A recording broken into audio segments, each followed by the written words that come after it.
તરફ 2.5 લાખ રૂપિયાથી વધુ બેંક ખાતામાં જમા ના થાય તેવી લોકોને ચિંતા સતાવી રહી છે। ત્યારે દાહોદમાં રહેતા એક યુવકના બેંક ખાતામાં લાખો રૂપિયાની લેવડ દેવડ થવા લાગતા તેની ઊંઘ ઉડી ગઈ છે। દાહોદના બસ સ્ટેન્ડ વિસ્તારમાં રહેતા અને ફ્રૂટની લારી ચલાવતા જાહરખાન પઠાણે વર્ષ 2009માં ICICI બેંકમાં ખાતું ખોલાવ્યું હતું। જો કે કોઈ લેવડ દેવડ ન થતી હોવાના કારણે ખાતું બંધ પણ થઈ ગયું હતું, પરંતુ ગત 1 તારીખે જાહરના ફોન પર આવેલા મેસેજે તેની ચિંતામાં મૂકી દીધો છે, જેમાં 25 લાખ રૂપિયા તેના ખાતામાં જમા થયા હોવાનું લખ્યું હતું। જોકે ત્યારબાદ માત્ર 6 કલાકમાં જ તેના ખાતામાં 86 લાખ રૂપિયા જમા થઈ ગયા હતા, જ્યારે 22 લાખ રૂપિયા ઉપાડી લેવાયા હતા। આ સમગ્ર કાર્યવાહીના કારણે જાહરની સાથે સાથે તેના પરિવારની પણ ઊંઘ ઉડી ગઈ હતી।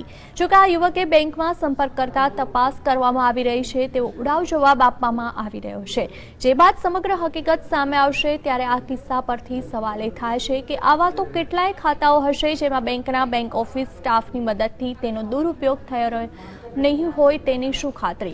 ટેકનિકલ ટીમ પાસે પણ કદાચ આવા ખાતાઓની વિગતો હોય અને ખાતેદારની જાણ બહાર તેનો દુરુપયોગ થઈ રહ્યો હોય તેવી પણ શંકા છે। શું કાળા ધોળા કરવાનો કારસો બેંક ઓફિસ સ્ટાફ દ્વારા રચાઈ રહ્યો છે તેવા પણ લોકોમાં ગણગણાટ ઊભો થયો છે। तो मैनेजर मेरे को बोलता आपका खाता तो बंद है, क्योंकि मैंने 2009 में खुलवाया था और कोई लेवड़ देवड़ करी नहीं थी, तो खाता बंद है वहाँ।